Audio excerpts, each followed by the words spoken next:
फिर भगवान आपको भी दंड देंगे, सजा देंगे। मेरी पवित्र धरती को, इसको मैंने चुना था अपने, इसको भी गंदा कर दिया। अरे भोग भोगना है, अमेरिका चले जाओ। अगर आपको लिविंग इन रिलेशनशिप इस तरह से जीवन बिताना तो लंदन चले जाओ, अमेरिका चले जाओ, चीन चले जाओ, जापान चले जाओ, लेकिन भारत की धरती को तो शुद्ध रखो आप।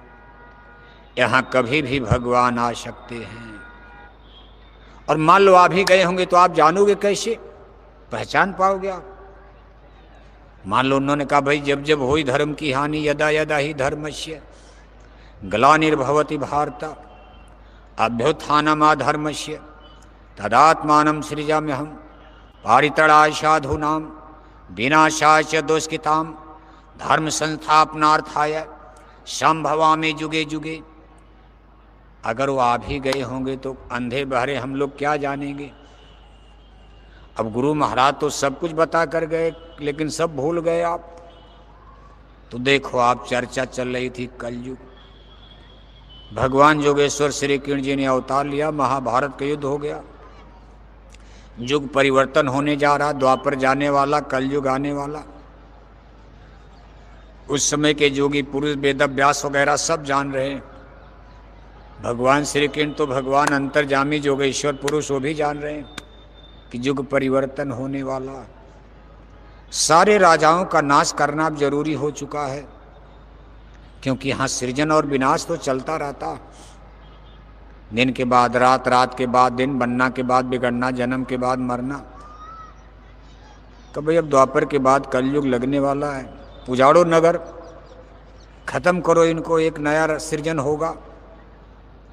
महाभारत हुई, 18 दिन में राजा मर गए। इसके बाद भगवान श्री कृष्ण द्वारिकापुरी गए, वहाँ रह रहे, कई वर्षों तक रहे। अब देखो कलयुग अपना असर दिखा रहा। भगवान कृष्ण के समय में द्वारिकापुरी में यादव लोगों की एक बहुत बड़ी मिलिट्री पावर, जिसको नारायणी सेना कहा जाता, उस समय उसका नाम था नारायणी सेना, नारायण की सेना। अब नारायण तो भगवान श्री कृष्ण को ही कहते थे, लेकिन यादव सेना को तब नारायणी सेना कहा जाता था। इसकी एक टुकड़ी महाभारत में भाग लिया था, लेकिन दुर्योधन की तरफ से। अब उस समय का नियम था, भगवान कृष्ण को पांडवों ने मांग लिया, अर्जुन ने, उनकी सेना को दुर्योधन ने मांग लिया। दुर्योधन ने सोचा कि अकेले ये क्या करेंगे, सेना ले लो। सेना उनकी भी, अब सब टुकड़ी तो कोई भेजा नहीं। हर स्टेट्स जितने राजवंश थे सब अपनी टुकड़ी एक, लेकिन एक एक रह नहीं, पूरी सेना झोंक दिया। अपनी पूरी सेना कुरुक्षेत्र में भेज देंगे, कोई आक्रमण कर देगा तब क्या करेंगे? अरे किसी के पास 1 लाख की सेना है, उसने 5000 एक रेजिमेंट, एक टुकड़ी महाभारत में दुर्योधन के पक्ष में दे दिया। किसी के पास 50,000 सेना है, उसने अपने 3000 की रेजिमेंट अर्जुन के पक्ष में, पांडवों के पक्ष में भेज दिया। इस तरह से संसार 2 खेमों में बट गया। एक एक टुकड़ी, सारी सेना कोई नहीं भेजा था। मगध की सेनाएं, मगध जहां यादव राजा जरासंध, बीच को बिहार कहते हो, उसमें बिहार की राजधानी नालंदा के पास जाजगीर, राजगिरी के पास थे, राजगिरी नालंदा के पास राजा थे जरासंध, भगवान के ने मरवा दिया। अब उनके लड़के राजा थे। बिहार की सेनाएं, यानी मगध यानी बिहार की सेनाएं, ये दुर्योधन की तरफ से लड़ने आई थी कुरुक्षेत्र मैदान में। ज़्यादातर लोग कौरव दल में ही, ज़्यादातर सेनाएं कौरव दल की तरफ से, ज़्यादा राजवंशों ने कौरव दल का साथ दिया था। पांडव दल तो कमज़ोर था। 7 और 11 का अनुपात था। 7 + 11 माने 18 होता। 18 अक्षरी सेना में 7 पांडवों का, 11 कौरवों का। सोचो कितना अंतर, कौरव 11, पांडव 7। उस तरह देखोगे तो पांडव 5 भाई, कौरव 100 भाई, 1:20 का अनुपात है। पांडव हर तरह से कमजोर हैं। दुर्योधन राजा है, पांडवों का राज खत्म हो चुका, बेचारों के चूल्हा चाकी भी नहीं है। जो राजपाट है दुर्योधन पहले ही हड़प लिया है। पांडव बेचारे बेरोजगार हैं, लावारिश हैं, रोटी का ठिकाना नहीं है। कुछ उनके रिश्तेदार हैं, राजा द्रुपद हैं, राजा विराट हैं, उन्हीं के द्वारा उनका खर्चा चल रहा है। अब जो आदमी दूसरे के अधीन क्या लड़ाई लड़ेगा बताओ आप। अब आपके पास एक नए पैसे न हो, क्या प्रचार करोगे? मोटरसाइकिल में पेट्रोल का पैसा नहीं है। आपसे कहा जाए जरा अपने जिले में प्रचार करो शाकाहारी धर्म, क्या प्रचार करोगे? पहले जेब में पैसा तो आना चाहिए भाई। मोटरसाइकिल नहीं रहेगी, पैदल प्रचार करोगे आप? तो संसाधन बहुत जरूरी चीज होता। अब सब लोग साधु बनकर घूमने लगोगे, प्रचार कैसे होगा? रुपया भी चाहिए, पैसा भी चाहिए, कार मोटरसाइकिल। विशेषकर आज के ज़माने में देख रहे हो आप कहीं चुपचाप चले जाओ, कितनों सस कोई सुनता है। और कार मोटर में बैठ करके जाओ, जरूर असर पड़ेगा भाई, कोई आया है, चलो उनके दरवाजे कई दिन से प्रचार हो रहा, कोई आया तो आदमी जरूर ध्यान देता। आज पांडवों की स्थिति, लेकिन फिर भी विजय पांडवों की हो गई। फिर भगवान श्री कृष्ण जब द्वारिकापुरी गए तो धीरे धीरे कलयुग का असर, यादव सेना बहुत पावर में थी, राजाओं की बहुत बड़ी हानि छत हो चुकी थी। एक स्थिति ऐसी आई कि महाभारत युद्ध के बाद संसार की सबसे बड़ी पावर नारायणी सेना के हाथ में आ गई।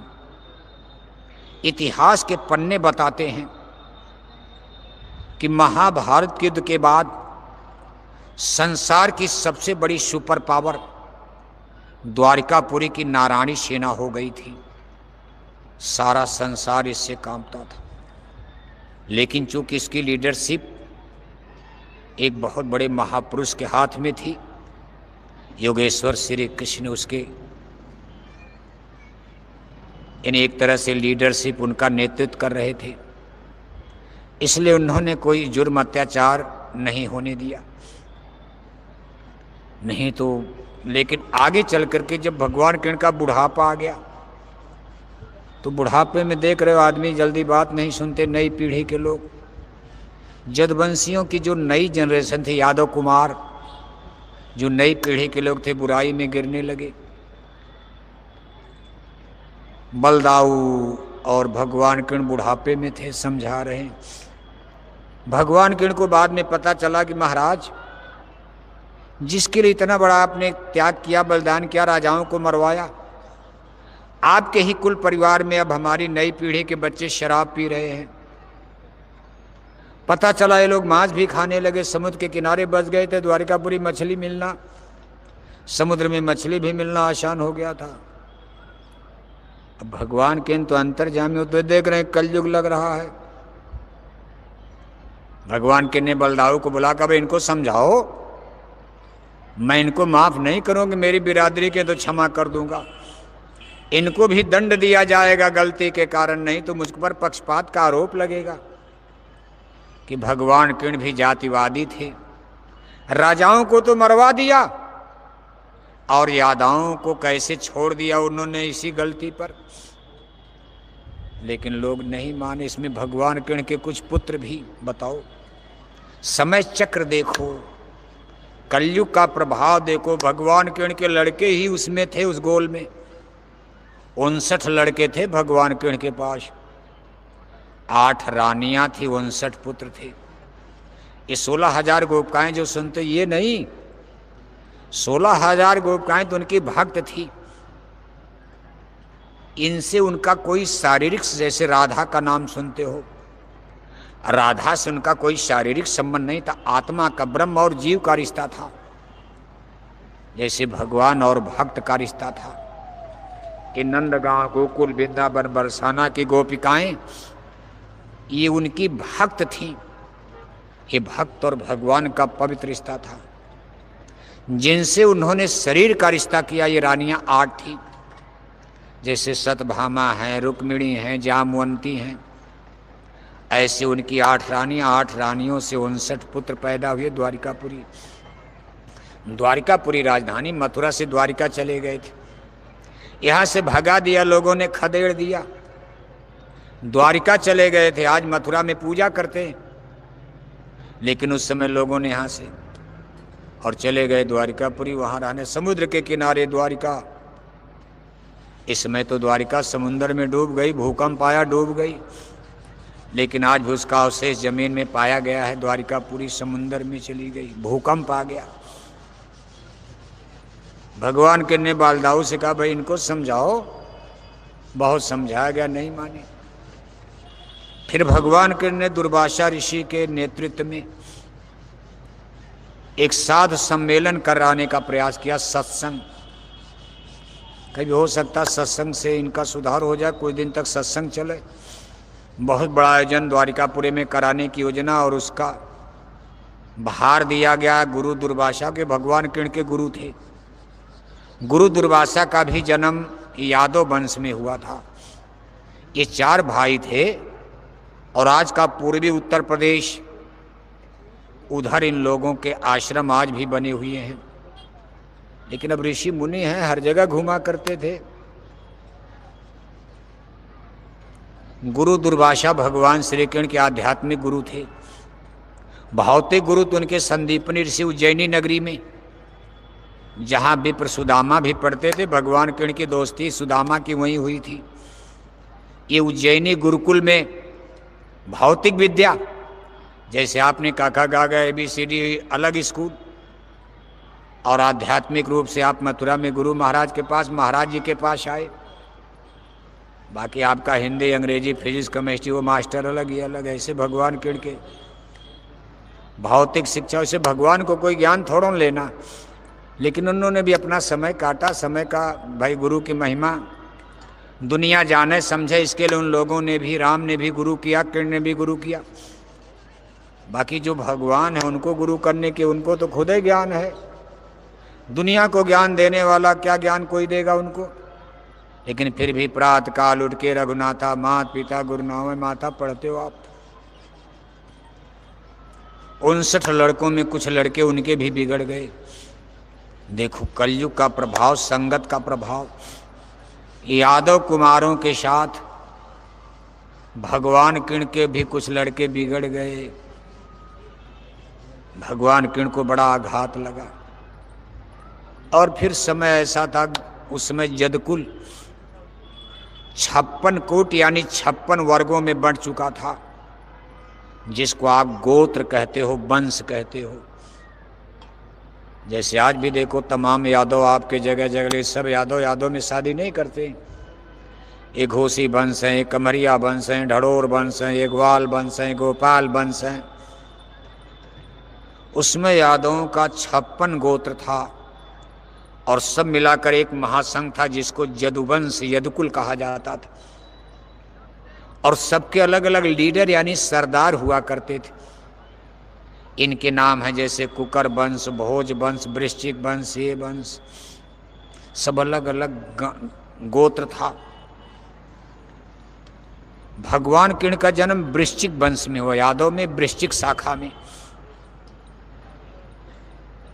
अब भगवान किरण के बाद यही हो रहा भाई, इसकी अब लीडरशिप, यदुकुल साम्राज्य का लीडर कौन बनेगा। अरे कहा वृश्चिक तो हो गया, अब दूसरा बने। भगवान किरण के खुद है 59 लड़के, एक मिलिट्री उनकी है। अब उनके लड़के लगे सोचने की दादा की गद्दी दादा के घर में रहे, हम ही लोग बनेंगे। दूसरे वंश के लोग लगे सोचने नहीं भाई कुछ परिवर्तन होना चाहिए। ये राजतंत्र नहीं, यादव तो गणराज्य है, मुकुट कोई नहीं पहनेगा, पंचायती राज चल रहा मिलजुल के। इसलिए सर्वसम्मत से किसी दूसरे वंश का, गोत्र का हमारा नायक बने, बस इसी बात को लेकर। भगवान किरण ने जब देखा बात बन नहीं रही तो चले गए। सरस्वती नदी के किनारे जाकर के कहा भाई हम सन्यासी हो जाएंगे, अब हम पूजा करेंगे, सन्यास ले लेंगे, घर महल छोड़ दिया। अब सब लोग वहां पहुंच गए। कहा महाराज ठीक है, आप जंगल चले जाओ, आप सन्यासी बन जाओ, लेकिन फैसला तो कर दो कि आपके बाद यदुकुल का नायक लीडर कौन रहेगा। भगवान के ने कहा मेरी बात तो तुम लोग मानोगे नहीं। अब जब सब शराब पीने लगे तो कौन मानता कि शराब के नशे में कोई मानेगा। कहा ठीक, आप लोग बैठकर फैसला कर लो, मैं दस्तखत कर दूंगा, मैं इस्तीफा दे दूंगा, अपनी गद्दी छोड़ दूंगा, ले लेना गद्दी जिसको आप लोग। अब शराब के नशे में बुद्धि इतनी पागल, सबके अंदर महत्वाकांक्षा अहंकार है, और धीरे धीरे देखो बात बात में बात बिगड़ गई, झगड़ा हो गया। किसी ने खींच करके मारा, भगवान किण के एक सेनापति की गर्दन कट गई। बस यहीं से दंगा भड़क, एक मर्डर हुआ। भगवान किण देख रहे हैं, बैठे बैठे देख रहे हैं, एक कत्ल हो गया, एक ने एक को मार दिया। इसमें कोई दूसरी जात है, सब यदुवंशी हैं, सब यादव लोग हैं, लेकिन गोत्र अलग अलग है। बस उन्हीं में गोल बन गई, ये गोल, क्यों मार दिया, कैसे मार दिया, मेरे रिश्तेदार को मार दिया, मेरा चाचा मार दिया, मेरा भतीजा मार दिया, गोल बन गई। और देखते देखते यदुवंशी लड़ कट करके सब शराब पिए थे, और शराब पीते थे, टेंशन था, इसलिए हथियार लेकर गए थे। जैसे आज आपको यहाँ कोई डर नहीं है, इतनी बड़ी भीड़ में आप आए हो, कोई हथियार नहीं, देखो पुलिस वाले भी नहीं, लेकिन इतनी बड़ी सभा किसी और नेता लीडर को करनी हो तो कितनी फोर्स लगानी, क्योंकि डर लगता। अब यदुवंशियों में वैमनस्य था, इसलिए डर लग रहा था कि कोई किसी का कभी भी मर्डर कर सकता। इसे सब लोग अपना उस जमाने का तीर तलवार हथियार लेकर लैस रहते थे, अपना बॉडीगार्ड भी लेकर चलते थे, और इसी द्वंद्व में सब लोग वहीं देखो मर कट गए। इसमें भगवान श्री कृष्ण के कई राजकुमार, उनके भी पुत्र मारे गए थे। सब तो नहीं मरे, लेकिन कई दर्जन मर गए, बचे भी थे। बाद में भगवान श्री कृष्ण के कुछ ही बच्चों ने, इतिहास तो ये बताता जाकर के इजिप्ट, जिसको इस समय मिस्र कहा जाता, अभी कुवैत दुबई सऊदी अरब नहीं है, 5000 साल पहले की कथा है। इतिहास इसको मान्यता नहीं देता, लेकिन जब जदकुल में द्वारिकापुरी में लोग भागे तो कुछ पश्चिम दिशा में गए, और भगवान श्री कृष्ण के एक पुत्र ने ही इजिप्ट मिस्र में, जिसको मिस्र अभी मुसलमान नहीं है, मुसलमानों की कहानी तो कलयुग में ईसाई मुसलमान सब लोग जाकर के मिस्र में एक स्टेट कायम किया, एक उन्होंने राज्य वहां बनाया। वहीं से उन्हीं के कुछ लोग इजराइल, जिसको आप इस समय इजराइल कहते, उधर की तरफ, तब इसके नाम अलग अलग पुराणों में दिए गए हैं।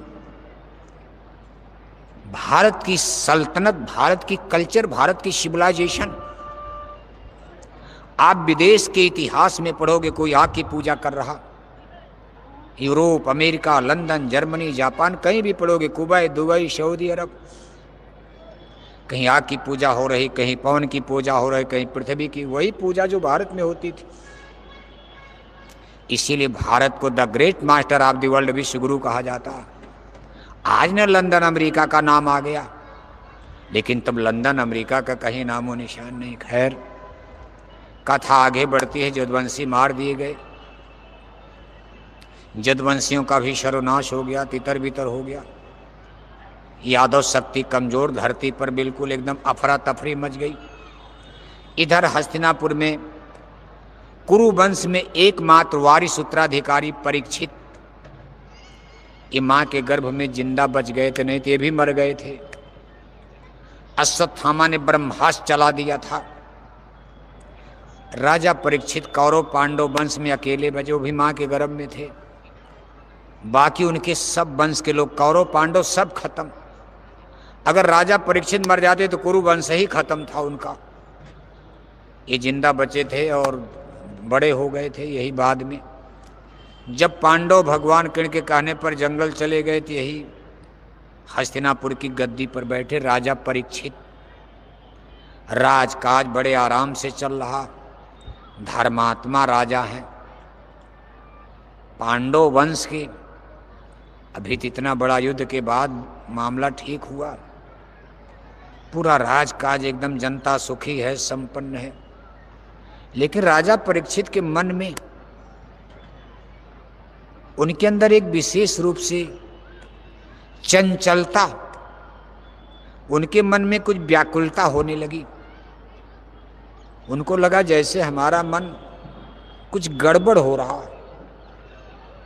इसके समाधान के लिए एक बार वो गुरु वेदव्यास के आश्रम में पहुंचे।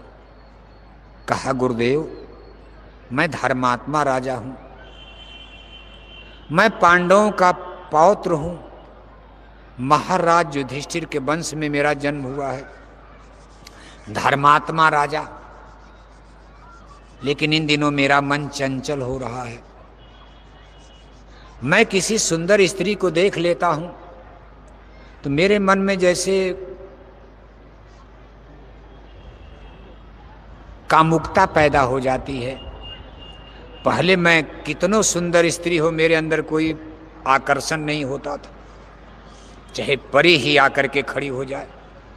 लेकिन गुरुदेव, इस समय मैं कोई सुंदर स्त्री देखता हूं, अब राजा हैं तो छोटी मोटी नहीं है भाई, बड़े बड़े उनके महल में रानियां, अब रानियों से सुंदर कोई मान लो मिल गई, देख लिया तो मन में कहा मेरे अंदर वासना पैदा हो जाती। पहले बड़ी बड़ी चीज मुझे गुस्सा नहीं, लेकिन महाराज गुरुदेव, छोटी छोटी बात पर मुझे क्रोध आता है। वेदव्यास जी मुस्कुराने लगे। कहा, राजन, अरे आपको मालूम नहीं कलयुग लग चुका है। ये तुम्हारा दोष नहीं, कलयुग का प्रभाव बढ़ रहा, सावधान रहना। कलयुग अपना असर दिखा रहा है। तुम्हारे जैसे धर्मात्मा राजा की भी बुद्धि अब गड़बड़ हो रही है। तुम्हारा मन इसीलिए चलायमान हो रहा है। वायुमंडल में तमोगुण का रसायन छिड़का जा रहा, युग बदल रहा है। द्वापर जा गया, कलयुग लग गया। जिस दिन तुम गद्दी पर बैठे कलयुग लग गया। राजा परीक्षित ने कहा, महाराज कलयुग तो मैंने देखा नहीं। अरे कहा, कलयुग कभी तुमको देख लोगे, मिल जाएगा। राजा परीक्षित ने कहा, गुरुदेव, इस कलयुग के प्रभाव से बचने का कुछ उपाय बताइए। गुरु व्यास ने कहा, राजन, एक ही उपाय कलयुग में है। संतों महात्माओं का सत्संग बराबर मिलता रहेगा जिसको, वही कलयुग के प्रभाव से कुछ कुछ बच सकता। पूरा तो भी नहीं बच पाएगा, लेकिन थोड़ा बहुत उसकी रक्षा हो जाएगी। जो बराबर सत्संग को सुनता रहेगा संतों महात्माओं का, रोज तो सत्संग मिलेगा नहीं, बड़े भाग पाओ। रोज कहाँ सत्संग मिलेगा, बड़े भाग पायो सत्संग का। जीवन में कभी कभी सौभाग्य जागेगा, सत्संग मिलेगा, सत्संग में जाएगा तो सत्संग जल जो कोई पावे, मैल आई सब कट कट जावे। ये सत्संग कलयुग में जीवों के लिए, उनके मन के लिए साबुन का काम करेगा। जैसे साबुन से, पानी से कपड़े का मन शरीर का मैल छंटता है, ऐसे संतों महात्माओं के सत्संग से मन का मैल सठ सुधरे, सत्संगत पाई। महाराज, एक ही उपाय है। पूजा कलयुग में बनेगी नहीं, साधना कोई कर नहीं पाएगा, उपासना किसी के बस की नहीं है। कितनों ज्ञानी विज्ञानी ये रामायण गीता वेद भागवत पढ़े, मन शुद्ध नहीं होगा। हे महाराज, एक ही उपाय है, सत्संग करो। इसलिए राजन, आपकी जिम्मेदारी बड़ी है। आपको केवल एक घर तो देखना नहीं, इतने बड़े देश के राजा हो, चक्रवर्ती सम्राट हो आप, सारे विश्व की बागडोर आपके हाथ में है। हस्तिनापुर का मतलब सुपर पावर, कोई उनके सामने लंदन अमेरिका भी नहीं है। हस्तिनापुर माने जैसे आज आपसे पूछा जाए दुनिया की सुपर पावर, तो आपके सामने अमेरिका नाच रहा है। जिसको जब चाहे दो डंडा मार दे, सब लोग सर सर सर सर। आज अमेरिका के सामने कोई बोलने वाला है? लेकिन उस समय, आज के 5000 साल पहले, दुनिया की सुपर पावर हस्तिनापुर बना हुआ। और पीछे चलोगे तो ये चीज अयोध्या में अवधपुरी, जहां भगवान राम ने जन्म लिया। उसमें लंदन अमेरिका को भूल जाओ, त्रेता द्वापर में तब इतिहास के पन्ने समझ में आएंगे, भारत की महिमा समझ में आएगी। रामायण गीता तभी समझ में आएगी जब त्रेता द्वापर में आप लंदन अमेरिका को भूल जाओगे कि हैं ही नहीं, और अगर हैं भी तो जंगली बनवासी लंगोटी लगाए लोग जंगल में भटक रहे हैं। उसमें भारत में इतना बड़ा इतिहास रचा जा रहा, तब यूरोप और अमेरिका के लोग लंगोटी लगाए जंगल में भटक रहे हैं। तब भारत विश्वगुरु की गद्दी पर आसीन था। ज्ञान भी था, विज्ञान भी था। राजा परीक्षित को वेदव्यास जी ने कहा, महाराज फिर भी समय निकालना, जिम्मेदारी तो आपकी बहुत, राजपाट का काम देखना, फिर भी समय निकाल करके सत्संग हमारा ही नहीं किसी का मिल जाए करते रहना। राजा परीक्षित ने कहा, गुरुदेव प्रयास करूंगा, और अपनी राजधानी हस्तिनापुर लौट आए। लेकिन अब घर परिवार में जैसे आपको फुर्सत नहीं मिलती है, और फुर्सत भी है तब भी मन धोखा दे देता। बगल में ही सत्संग हो रहा है, आपके गांव में बगल में ही साप्ताहिक सत्संग संडे मंडे हो रहा, अब आप घर में बैठ करके टीवी देख रहे हो। पूछा जाता, भाई सारे कहा पाकिस्तान और भारत का मैच आ रहा, क्रिकेट आ रहा, जरा आज क्रिकेट देख लें, सत्संग तो बाद में कर लेंगे। ऐसे ही मन आपको धोखा देता, आप सत्संग वत्संग छोड़ ही देते हो, माला पूजा तो छोड़ ही देते हो, सत्संग भी छोड़ देते हो। ऐसे राजा परीक्षित ऐसा। एक दिन राजा परीक्षित का मन बड़ा बेचैन हुआ, सत्संग मिलता नहीं था। सोचा चलो जंगल में थोड़ा घूम घाम करके मन बहलाव करें। घोड़े पर बैठ करके जंगल में निकले तो एक बड़ा भयंकर चेहरा मोहरा वाला आदमी सामने इनकी तरफ बढ़ रहा जंगल में। राजा परीक्षित ने कहा, रुक जाओ, ठहर जाओ, पहले परिचय दो तब आगे बढ़ो, नहीं तो मैं तुमको मार डालूंगा। उसने कहा, महाराज परिचय तो दूंगा, लेकिन वचन दीजिए कि मेरा नाम जानने के बाद आप मुझको मारेंगे नहीं। राजा परीक्षित ने कहा, भाई नहीं मारूंगा, नहीं मारूंगा, नहीं मारूंगा, आप अपना परिचय दो, मैं आपको नहीं मारूंगा। तो उसने हंसते हुए कहा, महाराज मैं कलयुग हूं। राजा परीक्षित ने कहा, तुम बड़े चालाक निकले, मैं तो तुमको ही खोज रहा था कि मैं तुमको अपने राज में नहीं उतरने दूंगा, अपने जीते जी धरती पर, लेकिन तूने मुझसे वचन ले लिया कि मैं नहीं मारूंगा, नहीं तो आज मैं तुमको वास्तव में मार डालता। कलयुग ने कहा, महाराज मेरा राज आ चुका है, आपका राज तो है लेकिन मेरा भी राज है, कलयुग का राज, और ऊपर से निश्चित हो चुका है।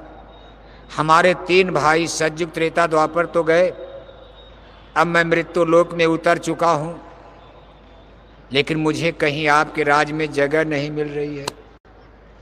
कृपया हमको थोड़ा सा स्थान देने की कृपा करें, क्योंकि आप जैसे धर्मात्मा राजा के रहते हुए मुझे कलयुग को जगह बनाने में दिक्कत हो रही है, आप दया करेंगे तभी मेरा राज कायम होगा। राजा परीक्षित ने कहा, क्या चाहते हो? कहा, महाराज मैं कहाँ रहूं, कुछ जगह तो दे दीजिए। जहां जाता हूं सत्संग हो रहा, कीर्तन हो रहा, पूजा हो रहा, पाठ हो रहा, मैं रहूं तो कहाँ रहूं? राजा परीक्षित ने कहा, अच्छा जाओ तुम रहो वहां जहां लोग मांस खाते हैं। कलयुग ने कहा, महाराज यही तो समस्या है, आपके राज में मांस खाने वालों की संख्या ना के बराबर है, और मेरी लाव लश्कर बड़ी है, बड़ी भारी मेरी फौज है, मैं अकेले नहीं आया हूं, मेरी भी मेजॉरिटी है, मेरा भी बहुत बड़ा दफ्तर है, कार्यालय है, मेरी लाव लश्कर, मेरी प्रजा बहुत बड़ी है। इतने बड़े संसार में मुझको कलयुग का राज धर्म फैलाना है। कलयुग का धर्म माने अधर्म, कलयुग का धर्म माने अधर्म ही तो होगा। कहा, मुझको अपना कानून लागू करना है, तो मेरी लाव कहाँ रहेंगे आप? थोड़ा और जगह दे, इतनी जगह तो कम पड़ेगी, क्योंकि कोई मांस खाता ही नहीं, बहुत कम लोग हैं। राजा परीक्षित ने कहा अच्छा जाओ, जहां लोग शराब पीते तुम उनके यहां भी रहना। कहा महाराज तब भी जगह कहां बढ़ी, जो मांस खाता वही शराब भी पीता है, जगह तो बढ़ी नहीं, घर तो बढ़ा नहीं। जिस घर में लोग मांस खाते हैं उसी घर वाले शराब भी पीते हैं। राजा परीक्षित का अच्छा जाओ, जहां लोग जुआ खेलते वहां भी चले जाओ, वहां भी घर बना लो अपना, रहो उनके घर में। कहा महाराज जो शराब पीता वही जुआ भी खेलता, जगह तो बढ़ी नहीं रही है। अब इतना बात करते करते देखो कलयुग ने राजा परीक्षित की बुद्धि को घुमाया। समय चक्र बलवान होता, क्या करेगा कोई।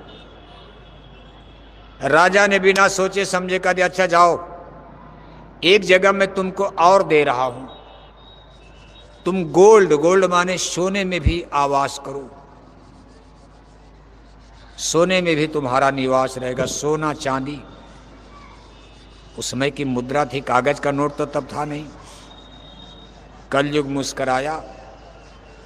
राजा परीक्षित ये नहीं समझ पाए कि उनके सर पर सोने का मुकुट था।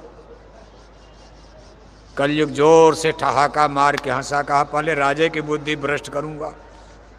उसने मच्छर का रूप बनाया, तुरंत अंतर ध्यान उड़ गया और जाकर धीरे से राजा परीक्षित के मुकुट में, सोने के मुकुट में बैठ गया। राजा परीक्षित देख रहे कलयुग गया कहाँ। अब उनको क्या पता वो मच्छर बना उनके ही खोपड़ी पर चढ़ गया। राजा परीक्षित का माथा और गड़बड़ हुआ, लौटे, कहा चलो घर की तरफ चलें। जब चले रास्ते में बेचैन हो जाते। अब कलयुग ने देखो असर उनकी बुद्धि पर चढ़ा, असर कर दिया। आगे चले, उनको प्यास लग गई। जंगल में रास्ते में समी ऋषि एक महात्मा, उनका आश्रम था। इसी तरह संध्या हो रही थी, वो अपने कुटिया से बाहर निकलकर चबूतरे पर बैठ करके अंतर ध्यान होकर के माला पूजा कर रहे थे। राजा परीक्षित रोज उतर करके उनको प्रणाम करते थे। आज घोड़े पर चढ़े चढ़े कहते हैं कि महाराज मैं प्यासा, मुझे पानी पिला दीजिए।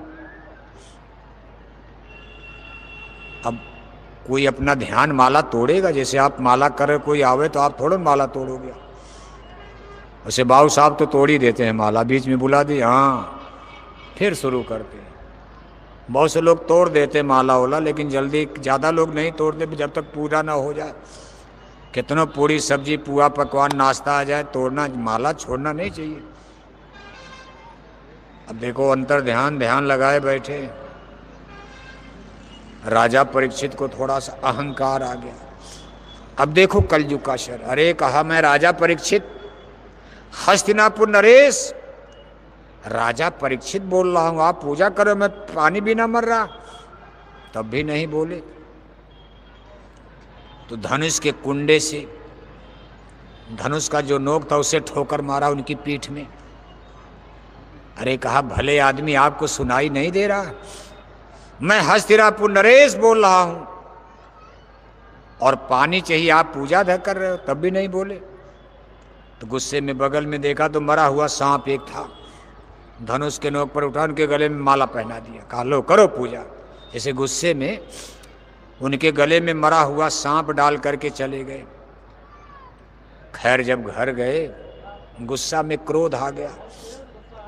जिस साधु महात्मा का वो सम्मान करते थे, जान रहे थे समी ऋषि रोज प्रणाम करते थे, चरण छूते थे, आज उसी महात्मा का, गुरु का अपमान हो गया।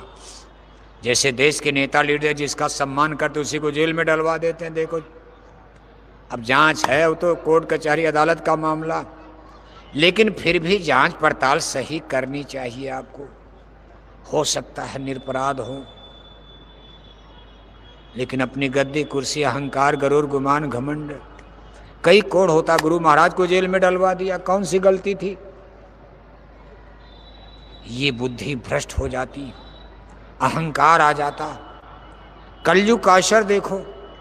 जब राजा परीक्षित घर गए और अपना मुकुट उतार करके टेबल पर रखा, तो सोने का मुकुट जब नीचे उतरा तो बुद्धि सही काम करने लगी। अब उनको पश्चाताप होने लगा कि ओ, मान लो भले मैं प्यासा था, पानी तो कहीं पी लेता, मैंने एक महात्मा का अपमान, अब देखो पछताने लगे। इतना व्याकुचुके धर्मात्मा राजा थे, छोटी मोटी ये गलती नहीं थी, बहुत बड़ी जीवन की पहली गलती। एक महात्मा का इतना बड़ा तिरस्कार, अपमान। भागे भागे वेदव्यास जी के पास जंगल में गए, चरणों पर गिर पड़े, कहा गुरुदेव बहुत बड़ा अपराध हो गया है, मैंने ऐसा ऐसा कर दिया। वेदव्यास जी कहने लगे महाराज अब क्यों आए हो? मैंने तो कहा था सत्संग करते रहना, इतना दिन बीत गया तूने कभी दर्शन नहीं दिया, सत्संग सुनने की बात छोड़ो। तो कलयुग तो अपना असर दिखाई देगा, तुम सत्संग छोड़कर बैठ गए और जब काम बिगड़ गया, बात बिगड़ गई तो आए हो माफी मांगने। तुमको तो श्राप लग चुका है, उनके लड़के ने तुमको श्राप दे दिया, ऋषि कुमार ने, कि आज के 7वें दिन सर्पों का राजा तक्षक तुर को सर्प बन करके डसेगा, तुम मारे जाओगे और तुम्हारी आत्मा प्रेत जोनी में तुम भूत बनकर पैदा होगे। जो सर्प डंस में मरता है, डूब कर मरता, आग में मरता, उसको अगला जन्म प्रेत जोनी में रहा, महाराज तुम पिशाच भूत बनकर पैदा होगे। बहुत बड़ा तुमको श्राप लग गया ऋषि, महात्मा का अपमान करने का। राजा परीक्षित चरणों पर गिर कहा गुरुदेव त्राहि मां मेरी रक्षा करो, मरने की मुझको चिंता नहीं, मैं क्षत्रिय हूं। क्षत्रिय तो ऐसे भी मरने के लिए तत्पर रहते युद्ध में, रणभूमि में, लेकिन अगर किसी युद्ध में धर्म की रक्षा के लिए मैं मरता तो मुझको संतोष था। एक सर्प मुझको काट लेगा मैं मर जाऊंगा, एक क्षत्रिय को शोभा नहीं देता। इसलिए महाराज कम से कम मैं मर जाऊं कोई चिंता नहीं, लेकिन भूत न बनने पाऊं। वेदव्यास जी को दया गई, उन्होंने सुखदेव मुनि को बुलाया, एक प्रतिनिधि मंडल बनाया और कहा आप लोग हस्तिनापुर जाओ, राजा परीक्षित के लिए यज्ञ अनुष्ठान करो, महामंत्र का जाप करो। वेदी बनाई गई, 1 हफ्ते तक महामंत्र का जाप चला सुखदेव मुनि के नेतृत्व में। और राजा परीक्षित बेचारे नहा धोकर यज्ञ मंडप में वेदी पर बैठते थे, मंत्र जाप करे। 7वें दिन कहां से तक्षक टपक पड़ा, उनके अंगूठे को काट खाया। जब तक डॉक्टर वैद्य हकीम तब तक तो जहर फैल गया और इसी दंश में वो मारे जाते, मर गए, बच नहीं पाए। लेकिन इस महामंत्र के प्रभाव से जो 7 दिन का वहां सुखदेव मुनि ऋषियों ने किया, उनकी आत्मा स्वर्ग वैकुंठ गामी बनी, प्रेत जोनी से बच गए। ऋषि मुनियों ने प्रेत जोनी से उनको बचा लिया। कहने का मतलब है ये कलयुग का असर, जब कलयुग लग रहा था 5000 बरस पहले, जब कलयुग धरती पर आ रहा था, उसने भारत के महाप्रतापी सम्राट धर्मराज युधिष्ठिर के वंश में जन्म देने वाले एक धर्मात्मा राजा से इतनी बड़ी गलती करवा दिया। आज 5000 साल के बाद हम लोग तो कई पीढ़ी बाद पैदा हुए, अब तो चारों तरफ कलयुग फैल चुका है, सबकी बुद्धि को ग्रसित कर दिया है। आप नहीं बच पाओगे। बस आपके लिए भी एक ही उपाय है, सत्संग करते रहना। जितना ज्यादा सत्संग मिलेगा उतने ज्यादा आपका मन बुद्धि, कितनों अंग्रेजी पढ़ो, कितनों फिजिक्स पढ़ लो, केमिस्ट्री पढ़ लो, डिप्लोमा ले लो, इंजीनियर डॉक्टर बन जाओ, ज्योग्राफी हिस्ट्री पढ़ लो, जूलॉजी बॉटनी पढ़ लो, मथुरा के सबसे बड़े इंजीनियर बन जाओ, सबसे बड़े डॉक्टर बन जाओ, तब भी ये मन ठीक होने वाला नहीं है। मन ठीक होगा, आपको सत्संग मिलेगा। आप शिकायतें करते हो कि बच्चे बच्ची हमारी सुनते नहीं, सत्संग में लाओ। आप शिकायत करने से क्या होगा? बच्चे बच्ची जब आपके हाथ में, आपके अंडर में हैं, छोटे हैं, तब से सत्संग में लाओ। जब हाथ से निकल गए अब क्या सत्संग में लाओगे आप? अगर वो सत्संग सुनते रहेंगे तो सत्संग का प्रभाव रहेगा, बुद्धि सही काम करेगी। बूढ़े माँ बाप, बूढ़े बुजुर्गों की बात सुनते रहेंगे, समझते रहेंगे। सत्संग महिमा है अति भारी, पर कोई जीव मिले अधिकारी। सत्संग बहुत बड़ी चीज है। इसलिए प्रेमी भाई बहनों, आप यहाँ पधारे हो, अपना भाड़ा किराया, डीजल पेट्रोल खर्च करके घर गृहस्थी का काम काज छोड़कर, ये नहीं कि केवल मंदिर में पूजा किए भाग गए, तब भी लाभ नहीं मिलेगा, सावधान रहना। गुरु महाराज का बनवाया पावन मंदिर वरदानी है। मंदिर तो वरदानी है, मनोकामना पूरी होगी, लेकिन सफाई मन की जरूरी। मनोकामना पूरी ही नहीं करना, आपको अपने मन को साफ करना जिससे भजन बने। इसलिए सत्संग सुना करो। सत्संग वो रूढ़िवादी परंपरा मत खड़ा करना कि मंदिर में आए, पूजा किए, प्रसाद चढ़ाए, 500 दक्षिणा दिया, घर चले गए। ये पूजा तो मथुरा जन्मभूमि पर काशी अयोध्या मंदिर देवालय शिवालय में ही रही। उसी का तो संतों ने विरोध किया कि बिना गुरु के ज्ञान नहीं होगा। जड़ पूजा छोड़ो, कंकड़ पत्थर, पेड़ पौधे, पानी पत्थर से ज्ञान नहीं मिलता।